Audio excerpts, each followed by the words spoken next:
জীবন পরিবর্তনের দুটি গোপন সূত্র। First of all, no pending work. Secondly, visualization. দ্বিতীয়টা দিয়ে শুরু করছি, ভিজুয়ালাইজেশন, কল্পনা করা। অর্থাৎ তুমি ভবিষ্যতে কোন অবস্থানে নিজেকে দেখতে চাও, কি করতে চাও, ওই অবস্থানটা বর্তমানেই আছে, সেই অবস্থানে আছো, এটি অ্যাচিভ করে ফেলেছো, এমনটা চিন্তা করা। লাইক দ্যাট, তুমি যখন পড়তে বসছো তখন তুমি চিন্তা করো যে তুমি যখন ভালো রেজাল্ট করবে তখন তোমার মায়ের আনন্দে অশ্রুসিক্ত সেই চোখটির কথা, আনন্দে অশ্রুসিক্ত সেই মুখটির কথা। আমাদের মা বাবা কী হয়, খুশিতে কান্না করে দেন, তাই না, ভালো রেজাল্টের খবর শুনলে। সো ওই যে তুমি ওই বিষয়টা মাথায় নিয়ে এসে যখন পড়তে শুরু করবে তখন তুমি অন্য লেভেলের একটা ইন্সপাইরেশন পাবে, একটা এনার্জি, একটা কারেজ তোমার মধ্যে কাজ করবে। তোমার ইন্সপাইরেশন এমন লেভেলে কাজ করবে যে তুমি পড়ার লেভেল থেকে, পড়ার টেবিল থেকে তুমি উঠতে চাইবে না। স্ট্রো।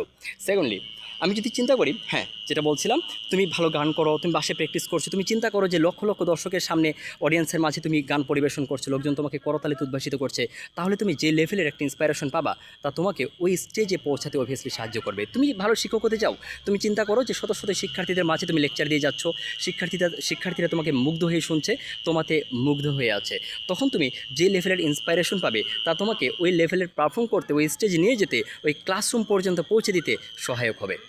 আবার যদি বলে হয় যে তুমি ভালো ক্রিকেটার হতে চাও, ফুটবলার হতে চাও, তাহলে তুমি এই যে প্র্যাকটিস সেশনের মধ্যে দিয়ে আছো, এখন ওই মোমেন্টে তুমি যখন চিন্তা করছো যে বড় কোনো প্ল্যাটফর্মে, বড় কোনো ফিল্ডে আমি যখন পারফর্ম করব, তখন লোকজন, দর্শক আমাকে করতালিতে উদ্ভাসিত করবেন, তখন অন্য লেভেলের একটা ইন্সপাইরেশন পাওয়া যায়।